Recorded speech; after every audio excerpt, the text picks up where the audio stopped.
Cocoon and what that looks like for our church workers and church leaders as they step into a year plus post the pandemic and shutdown. Ted and Brian, I'm so glad to see you today. How are you doing? Awesome. It's a great day, and Well, glad to join you, Elizabeth, and glad to join you, Ted. yeah, it's good to be here. I think this is going to be a fascinating conversation. And Brian, you've been using the phrase coming out of the COVID cocoon, which a year ago this week, everything was shutting down and church workers and lay leaders and everyone was having to pivot on the fly of what do we do now and how does this look? I know here at CPH, we flipped a lot of things very quickly because we knew our church workers had huge challenges in front of them and that things weren't going to be normal for quite a while. So as we're chatting today for our viewers, Brian and Ted are going to be sharing some challenges and opportunities facing our church workers as we come into this year.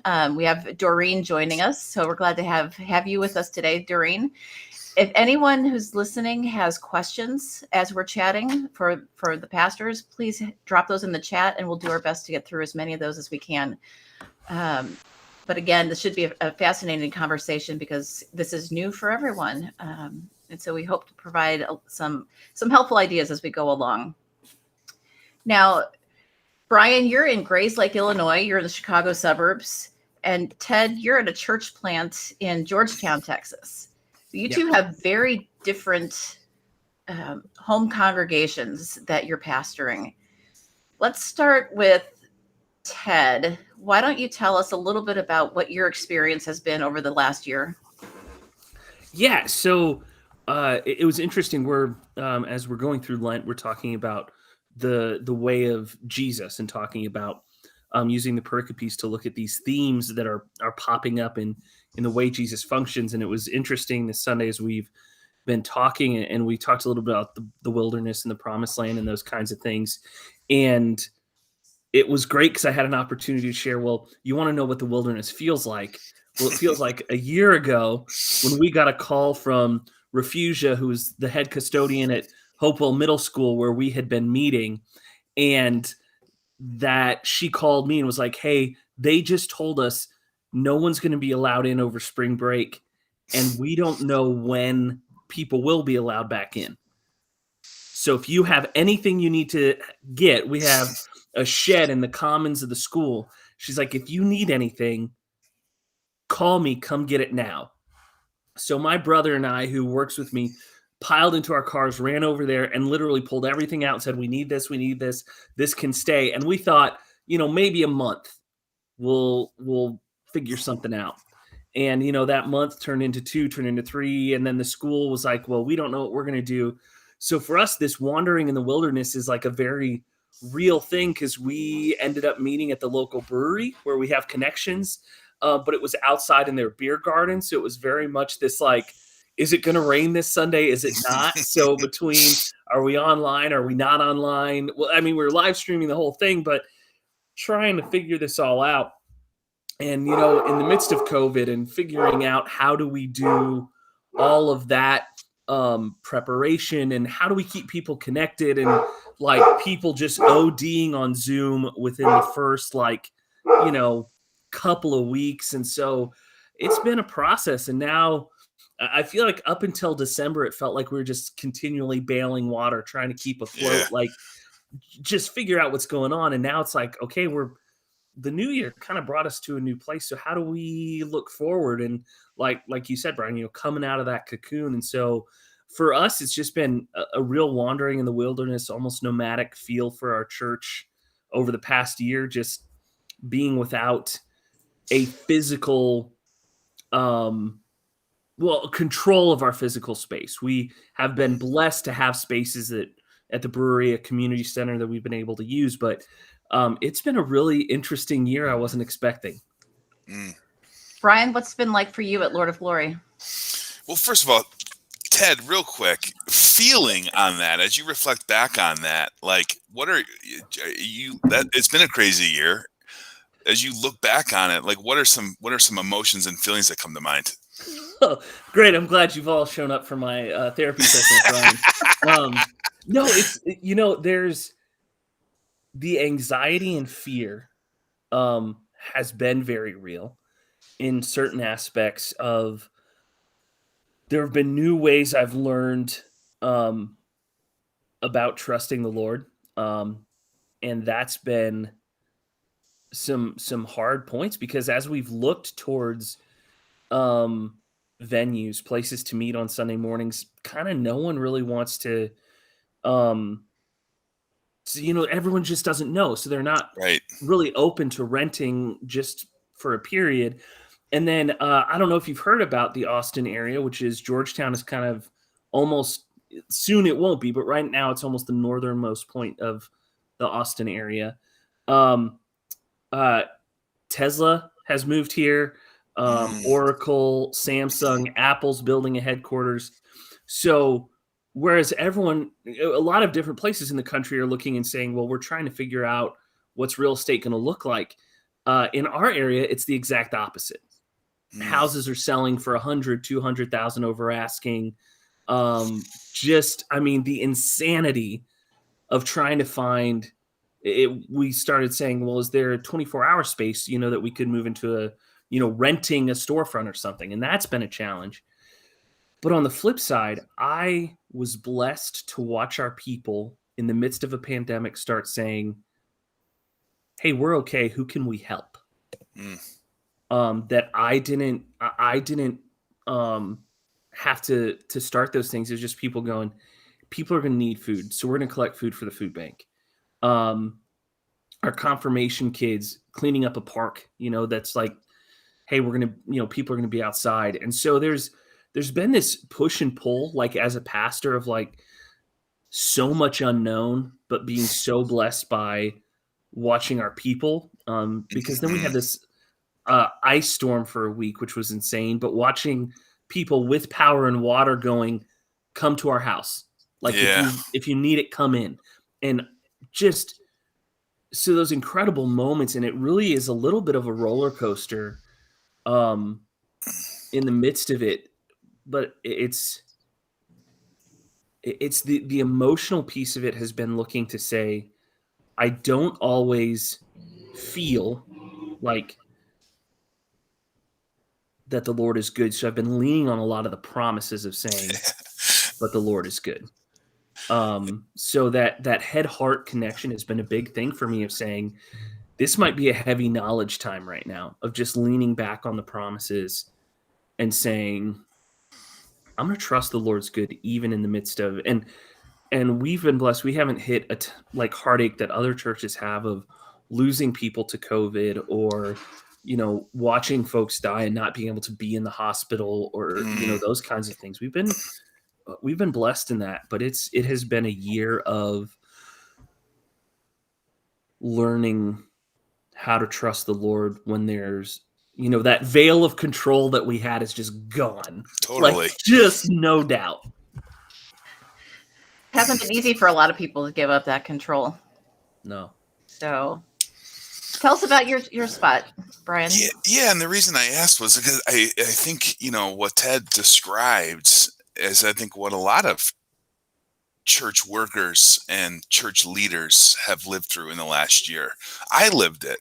Ted lived it. And it was almost like, man, we got to start listening to the sermons that we're preaching about trusting God and about relinquishing control, because never in ministry has more things shifted so fast, and the culture shifted so fast where you feel like you're making decisions and you feel like you don't even have all the information you need to make the decisions.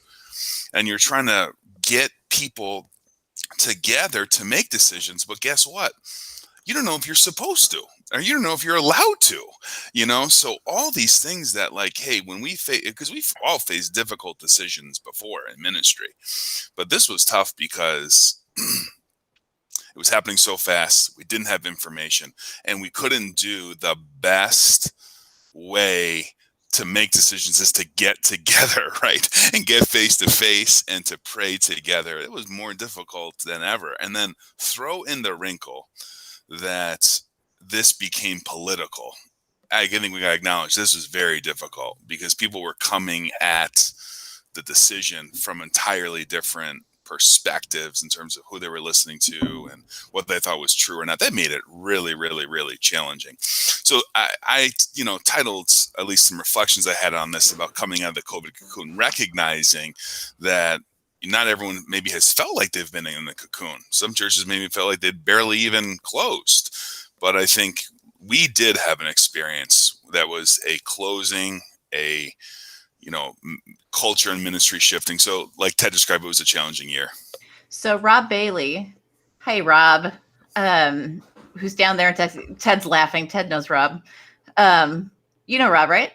Well, yeah, and I'll explain. Rob's teeing this up, and I'll tell you why. Okay, all right. So Rob chimed in here with a question, and Rob's asking, how has it been to rely on the support and encouragement from other church leaders in your areas? So the reason Rob is teeing this up is I'm on a call once a week with Rob. Twice a month, it's a group of sending churches and church plants. And then twice a month, it's church planters. And that started, so there's this group in Houston, North Houston, called the Harvest Partnership. And it's a group of LCMS churches that are planting churches. And so it's the sending churches and their plants. And my dad is one of the sending churches, the pastor at one of these churches. And so as this started happening, I had connection to a lot of these folks. Dad calls me up, goes, hey, we're going to get on Zoom just to talk about what are we all doing for COVID. I go, great. So I start getting on these Zoom calls. And at that point, I mean, and Brian, what you said, it brought back I started using the phrase decision fatigue. Mm-hmm. Because to me, it felt like I wasn't making any small decisions. Mm. Every decision I was making was like, it wasn't like, hey, are we, do we set this out for worship or not? It was like, are we worshiping in person this week or not? Yeah. And so to have this group of men and women together that were getting on these calls, and I was blessed to be invited into it.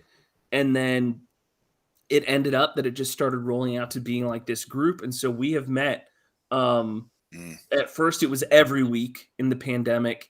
And then it kind of became every other week. And then the planters said, well, hey, we want to spend some time together.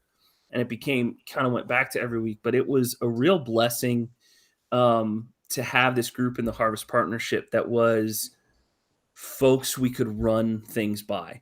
Yep. To be like, hey, I'm thinking about doing this. Does that sound dumb? Mm-hmm. And not only that, but that they'd come in with their ideas too. And it was, we had our friends Mark and Laura Pulliam in the partnership. They launched their church plant. So started corporate worship January 2020. And so they're going to get a medal at some point because they've just done an incredible job of building that church in the midst of this. But to have them, Rob Bailey and Seth Coonsey, these great church planters that could see the questions I was asking as a church plant, but then to have these established churches with pastors and staff who had, been there for years, that we could sit down and spitball and be like, okay, what's going on? How do we do this? How do we work through this? Like, was really an incredible thing to have folks working together. Yep. All right. But you do have a good group down there of church planters in the Texas area. So it's good. It's great to see how you all came together to help each other out. All right, Brian, you have, because you are very organized, which I appreciate. You've set up, you've kind of jotted down some mistakes to avoid as we start to come out of the COVID cocoon. And so I think these are things that, if I had to guess, this is probably not an exhaustive list, but these are some thoughts that are worth considering. Tell us about mistake number one. You say, don't underestimate what we've lived through. I think there's a real passion. The language we've used at our church is to get to the other side of the lake. Like we want to get there so quickly and kind of get back to the way things were pre-March 2020. Sometimes I worry that it might be a little bit of a rush and and not a rush scientifically or health-wise, but more of a rush and overlooking the trauma of the last year. I mean, just listen to what Ted just described, right? And what we've lived through, some similar, just all the uncertainty. And it's like church workers want to do church. That's why we love church. We love it. We want it to be back. We want a program. We want to run back into it. But I just think about it this way. If you took if you took a call, Ted, to a church that experienced like a major tornado or earthquake, and you arrived there like 1 month after it happens, you wouldn't sit down and start ministry plan 1.0, right? You would get to as many kitchen tables, coffee shops, diners, VFW halls, and Little League games as possible to ask as many open-ended questions as possible. Like, tell me what this was like for you. How was this? Where were you when the earthquake happens? Because I think people are going to have a lot of emotional fatigue, a lot of stress built up, a lot of like, holy cow, that was a lot. And if we as ministry leaders, church workers, pastors come and say, okay, here's the next hill we're charging. The reality is people in their minds are thinking, I am exhausted from living through the last hill we tried to climb together. Give me some air and space. So I guess the first one would be, hey, don't just act like it didn't happen. It did happen. Let our people catch our breath.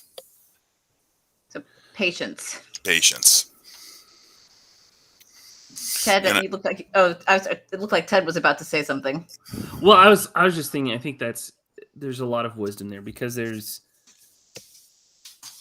is a want for us to be where we were, and to not acknowledge that what has happened would be detrimental for us. Mm-hmm. And I think building off of that to number two, I think we're going to see some people who had maybe more intense reactions to COVID than maybe perhaps we did. That there's going to be some emotional work that's got to done to come out of it. It might not be a got my vaccine, see you Sunday to hug everybody. It might be a lot more like, yeah, I'm going to baby step this thing. Maybe if you offer an outside thing for me to come and just get my feet a little wet. In fact, we decided when we were doing a lot of interacting with people on porches and driveways and in our church garden space, not everyone was coming. So we would deliver stuff to people. Like we delivered palm branches for Palm Sunday and poinsettias and a candle for Christmas Eve. We actually thought there might be value to having some stuff that they come to church to receive, like even in the front of the building, to get them used to coming back to our parking lot, right? Like, let's get you used to driving here again first. And even if that's a step to like wave at the building, let's count that as a win. Because I think it was a lot for folks. I just got to say, I had a pandemic moment where I thought, wow, Brian, you're ahead of the ball game. Palm Sunday, palms out already. And then I realized it's been a year. And in the pandemic we already did one pandemic Palm Sunday. Right. You know, in the before times. Right. So. Yeah, it's different. I know at our church, they did an outdoor Christmas service where they set up fire pits and things all throughout the parking lot without any expectation of how many people would come in December. Luckily, the weather was mild that day and several hundred people showed up. And so we're going to be doing a similar service for Easter on Easter Saturday, where it will be outside again for people like you described, Brian, who might not be quite ready to come all the way back in, but want to be there in community with each other. Exactly right. And I think we want to celebrate that, and kind of one of the underlying principles to get through me in this is like, don't be in such a rush that you miss where everybody is at, right? If the image that we're running with is a shepherd and sheep, you know, a shepherd ought to know his sheep really, really well. And if you know them really well, you know what they're ready for and what they're not, and be patient along the way. I think that's important to, you hope that all pastors know their sheep well, but one size isn't going to fit. And I think what you're stressing here is we need to be patient with those who are more anxious. And again, it's not going to be a snap of your fingers. We're back to normal. And as much as we might want everyone to come back in, it's going to take time. Yep. Well, and I think it's giving permission. It's saying, listen, here's the importance we see in us coming back together. Like none of us, like you said, Brian, none of us are going to say like, no, you're right. Like we don't want to see you in worship. Like, I don't think anyone's saying that.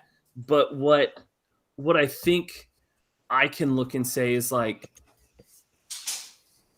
I can express that, but understanding and giving permission to say, I want you to be back, but I want to be able to support you where you are. I'm not going to, and I think part of it is if we build up in our own heads this almost idea of, well, this is how the church should look. This is what I want it to be back to now, as opposed to saying, let's live in reality. And we minister to people in reality, not in a fantasy. And to say, someday we're going to be back together. We're going to throw a big party. We're going to high five and hug and, do all those things. But like, until then, people still need the word where they are. They still need the encouragement wherever they might be.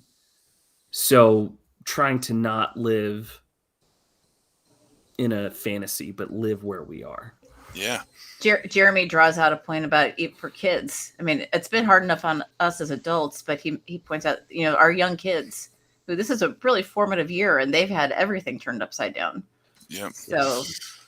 Yeah. And Jeremy, thanks for bringing that to mind. And what that leads me to think is, okay, if we're adults, hopefully somewhat mature, like able to think through this and, recognizing where you're at, like an adult might say, hey, I'm not quite ready to go there yet. I'm just going to take a little break.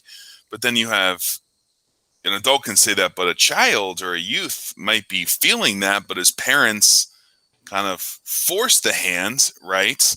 And the child or student or youth doesn't have the capacity to be like, oh, time out, like not quite ready for this yet. So it's a great point, Jeremy.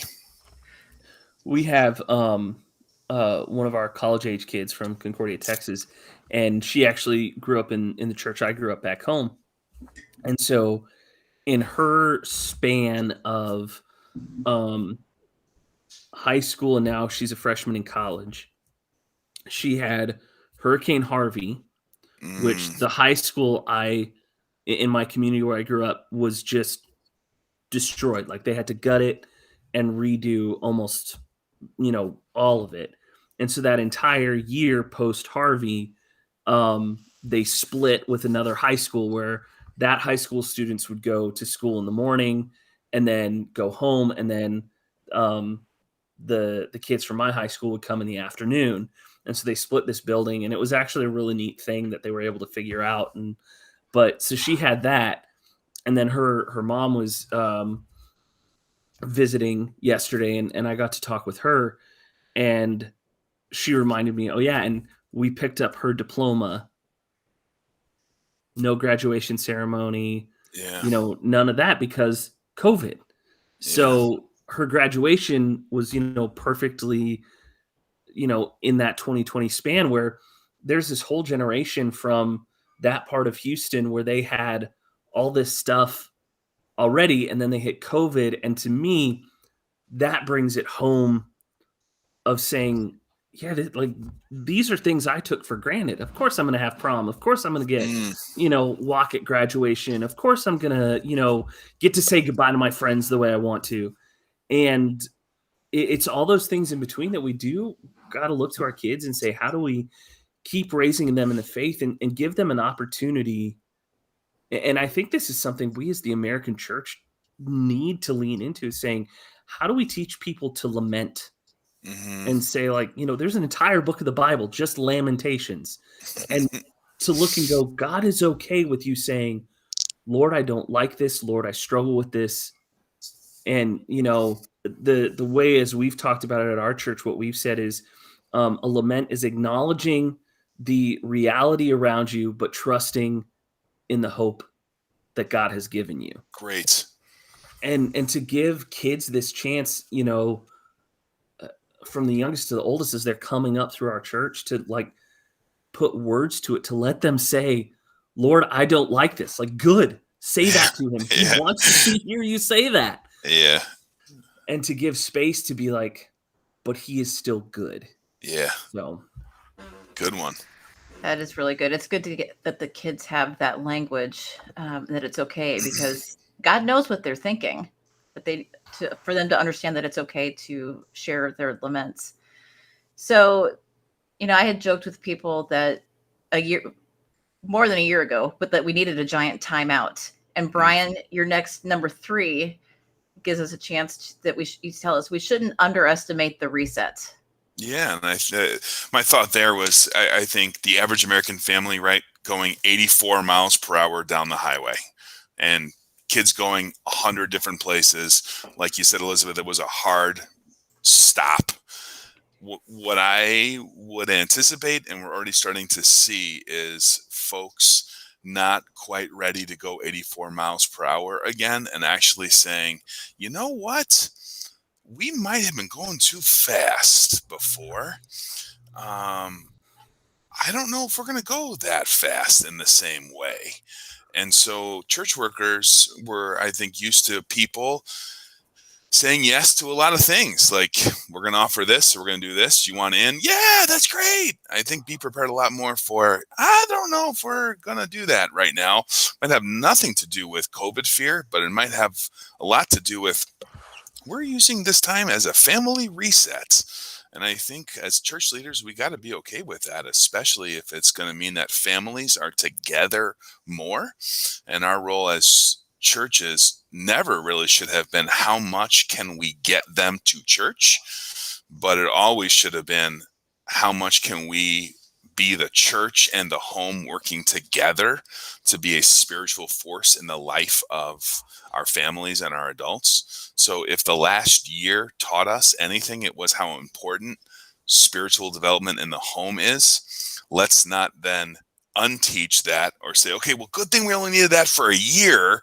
Let's get them back to church. Instead, it's, hey, we learned something. And I think that's kind of been the theme of this conversation too, is stop to take inventory of what we've learned.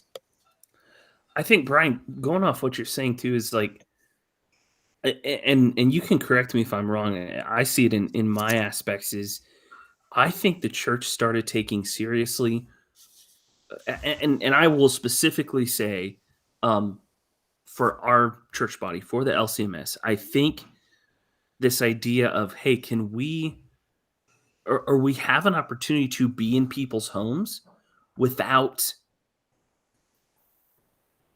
having to ourselves, as church workers, avoid the reset.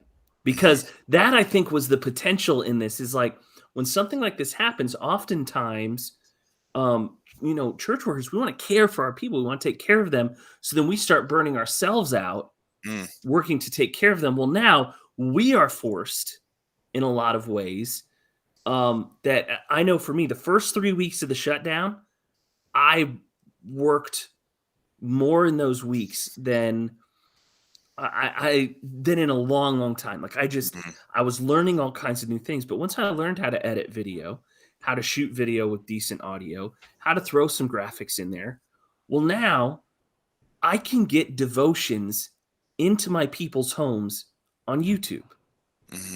And I think there's as we look at the reset you're talking about, we can look and say, okay, we don't want to tear people away from the home. So is there opportunity for us to use some of the tools we've picked up, right, that this reset, we can actually kind of lean into it and be like, hey, we as the church are for it.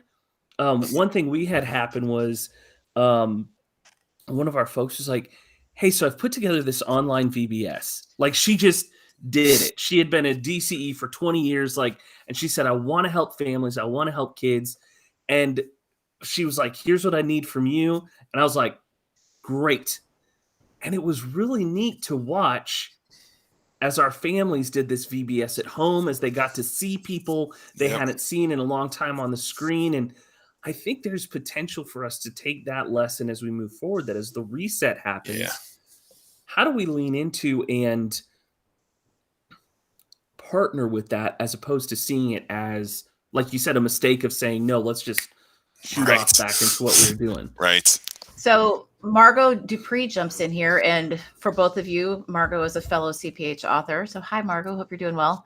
And she comments that she really believes that the partnership development between family and church leaders is really important, especially as it relates to multi-generational congregations.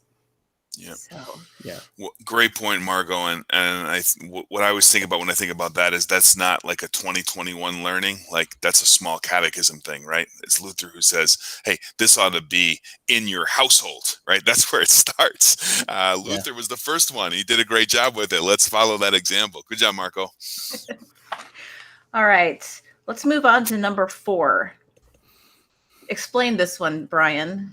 Don't expect the hose to unkink. Yeah, so that's just running with the theme again of patience, but it's basically, let's give a summer image. We're supposed to get snow in Chicago, so I'm looking ahead to summer.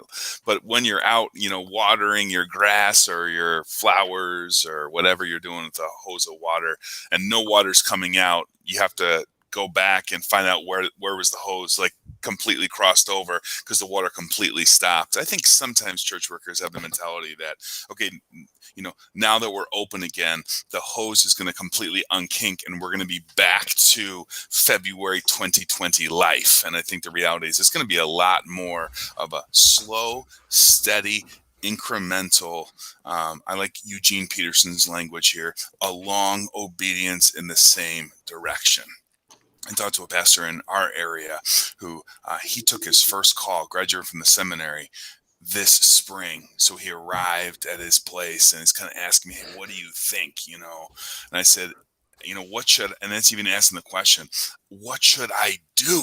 Because, so much of what we were taught as pastors, we're in a position where you can barely do some of that stuff. If I can't go to a nursing home, if I can't go to a hospital, what should I do? And it's kind of like, hey, I want to get to as many personal conversations as possible. Conversation by conversation, porch by porch. If people are comfortable and you're comfortable, coffee house by coffee house or kitchen table by kitchen table. Something that, as I was reading what you had written on this, Brian, that sparked for me was early on, there was a group of an ecumenical kind of church plant thing, of planters in our area would get together and kind of encourage each other and just, hey, what are you seeing? What are you experiencing? Those kinds of things. And I remember clearly we were at one lunch and one of the pastors there was talking about they had made a move between Sunday morning worship venues. And he said, yeah, we lost like this many people when we made that move. And he said those folks were looking for an off-ramp. And he kind of went on to explain this, like, there are people in your church that they're connected, they like being there, but they're always kind of looking for an off-ramp. And as you talked about unkinking the hose and how things work, I think there are a lot of people in the church today that had just been kind of looking for an off-ramp to say, oh, well, here's where I go. And now we've had a whole year of like, not just off-ramps, but like, super off-ramps. Yes. And I think I don't blame people. I don't think that it's just part of kind of who we are as humans. And so I love what you said about just sitting with people, having a coffee, sitting on their porch, just catching up with people. And also I don't think we should ignore, like, just as pastors, as DCEs, as teachers, as deaconesses, as folks who are part of the church, check in on your next door neighbors too. Like I had to do that because we all lost power at the same time when that ice storm rolled through. But I realized, like, I hadn't been checking in because I realized I was checking out on a lot of things too.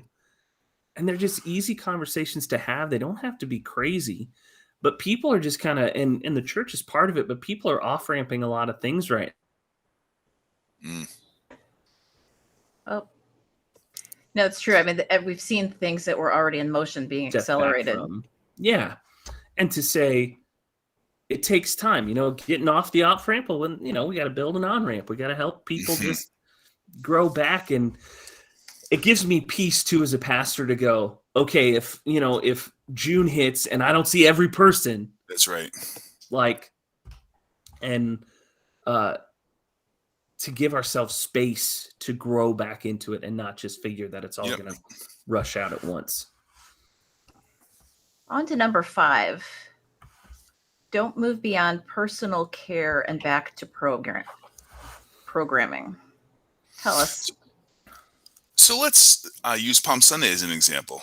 Palm Sunday 2020, we were not in person for worship. Palm Sunday 2021 will be in person for worship. Palm Sunday 2020, we made an organized effort to get palm branches to every single person and porch in our church, so that when they were watching the live stream, they could wave palm branches in their home. Great move, well received. The temptation for Palm Sunday 2021 was to be like, okay, we're open now. People can come and get it if they get to church. To me, that would be missing the lesson that we learned, because the reality is there's a lot of reasons that people might not be getting palm branches in church on Palm Sunday. Could be related to COVID, could be a work reason. They could have a person in their household that they're not comfortable getting out with yet. So the same principle applies, which is, let's get to as many folks as possible, to as many porches as possible, make as many personal conversations as possible. That's ministry. That's what Jesus did, village by village, town by town, home by home. And so I guess if you're a church leader and your temptation is to say, well, good news, my 2021 ministry year is already planned for because it's everything that was canceled in 2020, I would say pause on that, because that would be discounting everything we've learned over the course of the past year, to say, how has ministry shifted a little bit? I think your home folks are watching you, Brian. They love the palm branches. And just for the record, that is not me acknowledging something that was good. Sure. No, that was the second screen happening over here on the other side. No, but that was a hit, because people felt like they were loved and cared for. And I guess the point is, let's not make that go away. The church was never meant to be come and get it, right? It was always go. The church should be a going entity. Let's not lose that.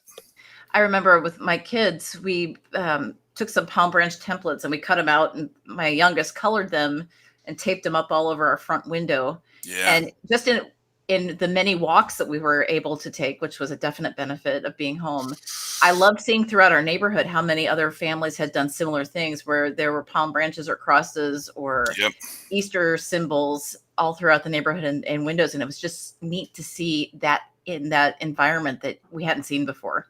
Right. In homes. And what a beautiful thing. Okay. Are we on to number 6? Don't mistake what the church uniquely offers. Yeah, and I guess the point there would be, okay, if there was 5 mistakes, that can be like, oh man, this is going to be hard. If you're a church worker now, like, you're overwhelmed, like, what happened to my life and ministry? My point would be, hey, recognize we're a part of the greatest thing going right now, which is the gospel being delivered to real people on porches and in sanctuaries. We get to be a part of it. Ted, isn't it great? It's the best thing going. We get to be a part of it. So, I'm in. Keep going. Elizabeth, your dad, Reverend Dale Meyer, loves to say it's a great time to be the church. I think we need to keep saying that, because sometimes you look around a culture and you can get discouraged. You look at what's happening contextually, you can get really discouraged. But the church offers something incredibly unique, that is a place of identity and community and belonging, where every single person, regardless of their background or ideology, finds a place and a space at the table that is for them. God makes that, and the church lives it. We have the best thing going. Let's celebrate it. Well, and I think, Brian, one thing you identified earlier on about um, how politicized everything became in the midst of this, that I think the more I kind of spent time delving into that and seeing like there's a lot of identity issue everywhere on the spectrum. And what I kept coming back to was I was so blessed to have the training, the care, the discipleship from other believers around me that I was quickly able, especially, as a Lutheran, to go, there's a lot of works righteousness happening around us. Mm, Like even within kind of what I'd say is the American Christian culture, that for me, what I kept coming back to, and it was a blessing to be with my people around, was to say like, hey, listen, pandemics are going to come and go. Like this is new to us. It's not new to the church. Politics are going to come and go. This kind of what's happening right now, the tension and stuff, it feels new to us, but it's not new to the church. mm, And for me, there was just this huge blessing of saying like, let's talk about gospel identity that says, even in the midst of a pandemic, in the midst of political tension, in the midst of cultural tension, we as the church sit and we say, our identity is Jesus. So how do we love our neighbors? And then especially, how do we love our enemies? How do we mm, love those people who are against us? And there was a lot of opportunity for us this year to go, okay, who do you consider your enemy? Like, mm. let's slow down and go, maybe your neighbor's a little bit harder, but right now I know you've got some enemies. And you know Yeah, what Jesus says to do about that. that's right. And I think that gospel identity, a lot of what we've been talking about is we kind of got to see things in that reset kind of burned away, and we could look and say, I can take a little bit of a breath of fresh air to say, okay, at the foundation is Jesus for me. Hmm. Now, how do I take that and say, if Jesus is for me taking a palm branch to someone in church, well, hey, I get to express Jesus for me. Like, Mm, it's this huge opportunity to see all the building blocks we have of community, of connection, of that. Like, the huge blessing is they're built on something outside of ourselves yes, that can't be changed. That is that that's right. foundation. So, and that's when you wrote, and I can hear your dad saying it in my head, just his voice coming through of, it's a great time to be the church. And I mean, it really is. There's just so much ahead. The best days are always ahead of us. Yep. And I'm excited. It's always a great time to be the church. There's Mhm. no doubt about that.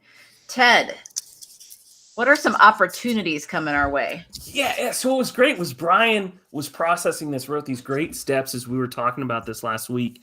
And that got me going because I think there's some real opportunity for us as the church as we, and I'm not going to say come out of the pandemic. I'm going to say turn this corner.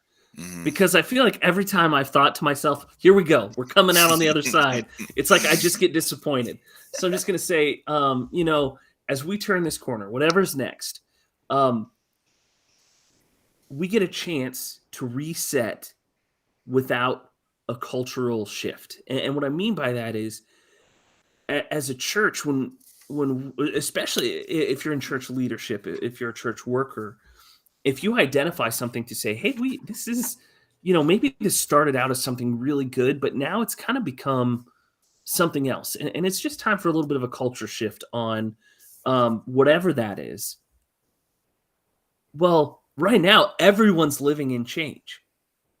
And so if we look at something and say, it's time for us to change. Well, the opportunity is we've already kind of broken through that barrier of how do we discuss change? How do we move with change? It's like everything has changed. So if you look and you say, hey, we used to do this, and now we've seen that has not been beneficial, is not helping us, hey, that's great. Like let's move on to the next thing. And I think even more so is I had a friend looking, and she's a DCE, looked at their church and she said, you know, what are our idols here?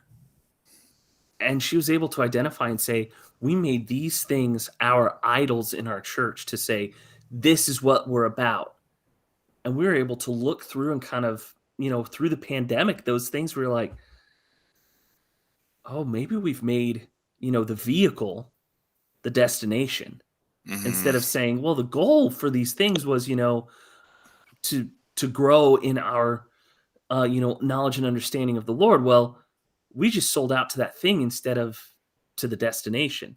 And I think there's a lot of opportunity for us to look and say, everything is in view. What needs to be retooled to get us back towards destination? We use on our team here, we use the phrase romantic notions, and some certain things will come up and I'm like, is that a reality, or is that just a romantic notion from the way it used to be, or something that used to work? And it's hard to let go of those sometimes. But I think you're right. This is a great time to have those hard looks at what's going on and making sure that they are serving their purpose and pointing people to where they need to go. And that's obviously Jesus. So if we go on to another opportunity, Ted, tell us about a new view of ministry. So one thing that the pandemic did is, I don't know if it created anything new as much as it accelerated a bunch of things that were already happening. That I think what we've seen in a year is what we might have seen in 5 to 10 years, usually. But just because everything was so disrupted, it accelerated a lot of stuff. And we can see that culturally in like the work from home movement. Remember when we used to call it Skyping instead of Zooming? And so I think there's this moment where everything was accelerated. Think about how quickly churches learned to live stream. And I remember talking with a buddy of mine just about a piece of live stream equipment. And it's a capture card. It is like the key piece you need to connect a camera to a computer.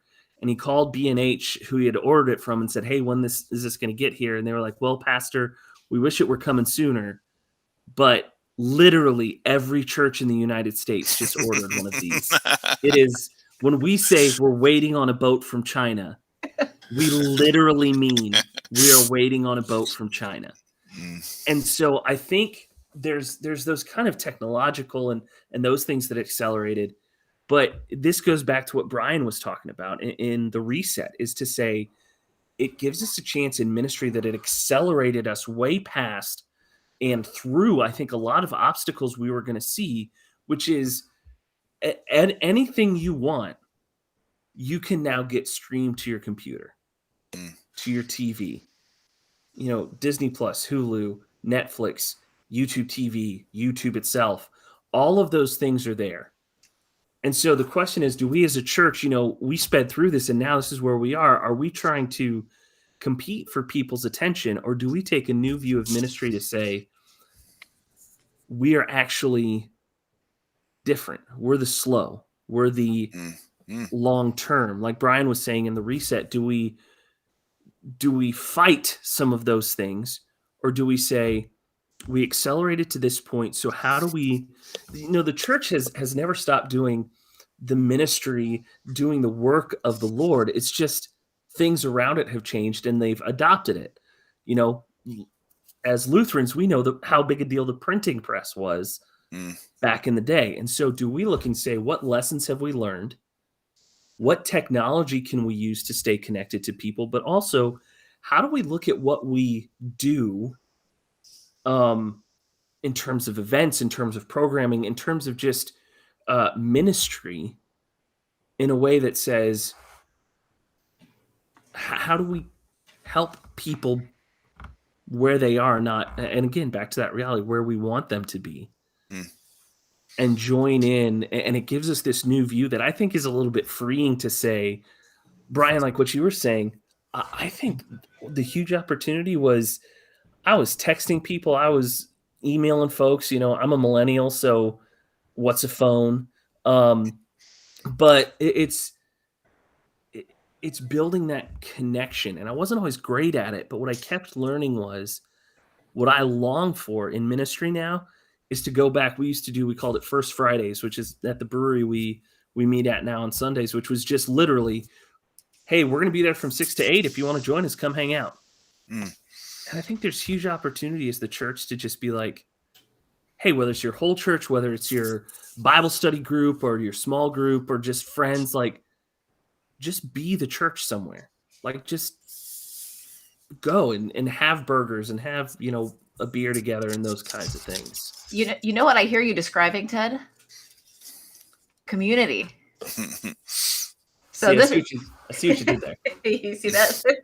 So the third opportunity is right in both of your wheelhouses on different sides of the coin, but community is so important. Tell us why. I think, and as a highly extroverted person, as I sat on Saturday night watching a movie by myself in my living room and thinking, I just want to hang out with people. I think there's a level of community that people are longing for.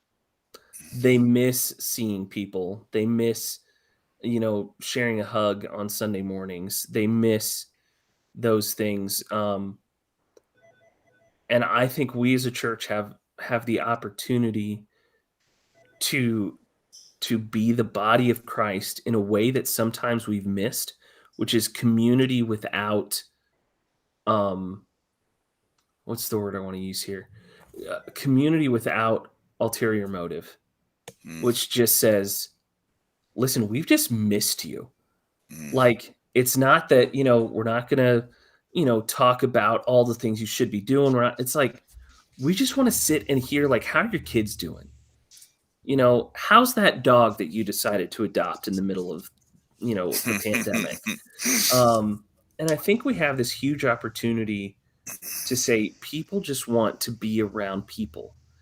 And we can do that in very simple ways. Here in Texas, what we've tried to do is just get people chips and salsa and be like, listen, just sit down with your family and have some chips and salsa. And as we come out of it, like that's what we're going to do is we're probably just going to have a nacho night of some kind. And just like people are going to need, that there's importance to meeting together. And what's incredible about watching how God works is he starts with his gifts, right? He starts with his, first with the gospel identity, then word and sacrament, but he doesn't stop there. The benefits of the body of Christ is like, he gives us this foundation of word and sacrament. And from there, he just keeps giving these benefits of the body of Christ together. And I think one of those benefits is us just like being friends without being like, well, I want to be your friend, but also have you thought about joining a small group? And let me tell you, I'm a pastor, so I want to ask you about, have you thought about, but like just hearing how you're doing. And I think that's a huge opportunity for us is to just be with people. Hey, Brian, you literally wrote the book. Overcoming Isolation Through Community. Hey, thanks, Ted. You're a great book model, man. I've been practicing. Well, you've had a request, I think, Brian, that Lord of Glory needs to have a nacho night. Yeah, Ted, great idea. I love the idea. I mean, don't do any programming, but here's a nacho night. So what thoughts on community do you have? Just super quick on that. I think it's, we see as church leaders the trends moving towards everything Ted described, right? Like everything is available digitally. And I think church leaders are going to be tempted to say, all right, good, we're doing that too. Like everything's now digital. And I think, of course, we got to be there because that's where people are. But I think sometimes the church is strongest when it offers something that the world can't offer. And recognize, what do we offer? We offer a space where my kids, 11, 13, and almost 9, hang out and get hugs by multiple senior citizens.